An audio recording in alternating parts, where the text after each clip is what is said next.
What is up, everybody, and welcome back to another video. I am the Hobbyist, and today I'm going to be adding some new LED lights to my Force RC HammerJaw. If you saw the recent video, I recently changed out the underglow lights for something a little bit brighter. Well, today we're going to focus on forward illumination. I got these LED lights right here. These are RC four-wheel drive Squadron LED lights. They are licensed by Baja Designs, as you can see right here. So yeah, my plan is to install them on the front bumper of the HammerJaw right here and hook them up to a transmitter switch. That way they will be toggleable. So without further ado, let's get right into the installation.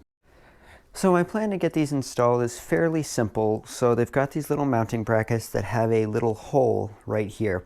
So I'm probably going to screw that in, but also because it's only one, they can rotate. So my plan is to screw it, or at least get the position I want, and then do a little bit of super glue and just super glue it down so that it can't move. And to do that, I'm probably going to actually take off the light pods themselves with these two screws and actually just put the brackets on first and work from there. So I'm going to try that and put you guys back on. Alright, so I was originally going to drill these out first, but that idea kind of went out the window when I realized how small the brackets were. So as you can see, I've removed the light pods themselves from the bracket, so they're no longer being held on by the bracket. And they are now on the front bumper right here. And I've super glued them in, so they're just sitting there now. And now I'm going to drill a hole through, and I have these really small little black screws, and I'm going to screw that in for extra strength. I mean, I don't expect these, these lights aren't going to go through major destruction. And because this bar is here, chances are is even if there's a rollover, these lights aren't going to be affected. So anyway, that's my next step, is just screwing in a little screw. So I have to drill a little hole, and then I'll put you guys back on. All right, so I just drilled a little hole. As you can see through it pretty well compared to this one where obviously there's still plastic there. So now I've got these tiny little black screws that I'm going to screw into it, and hopefully that'll add some strength. And there it is. So the screw is in there. The bucket, I just did test fit. The bucket fits over there just fine. So now I just need to simply do the other side, and then we'll move on to installing the LEDs themselves.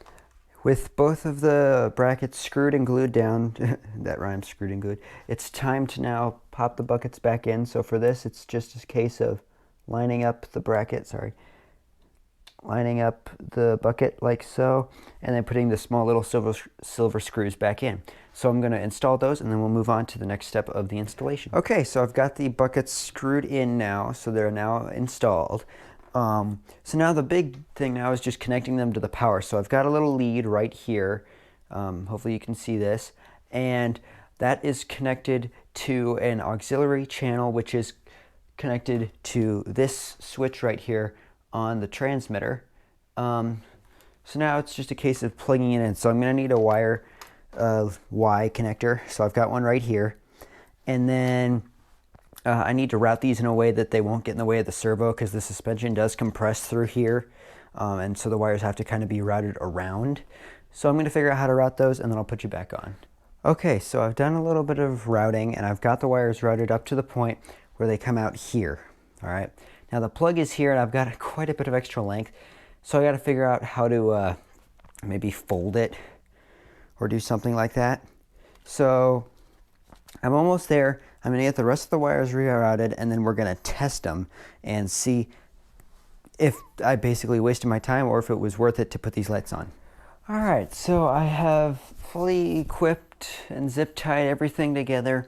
I'm pretty sure that I have officially run out of space to wire lights to this thing.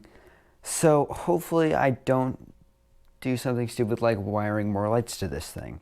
But everything is wired up, so now it is a case of, first of all, plugging it in and making sure that they work, because that's pretty important. So let's get this plugged in. As you can see, I have some regular running lights that are on all the time, and they're not on a toggle switch.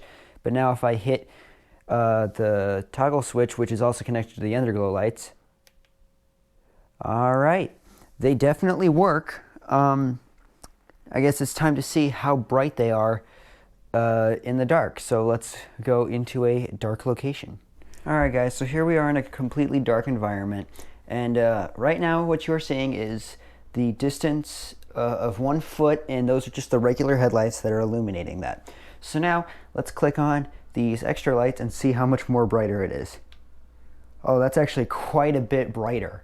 That is quite impressive. Here, let me go to a further distance. Alright, so here we are at a much further distance.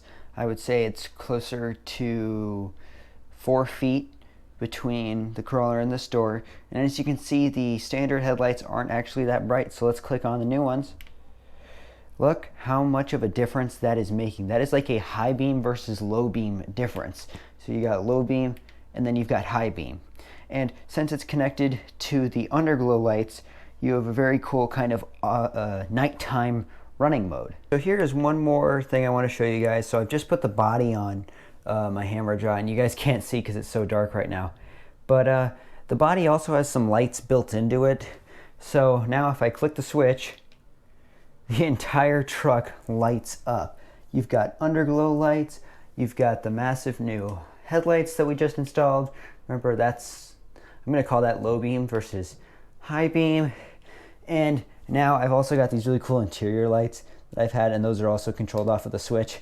So here, the entire truck is in frame, but you can barely see the taillights and part of the headlights.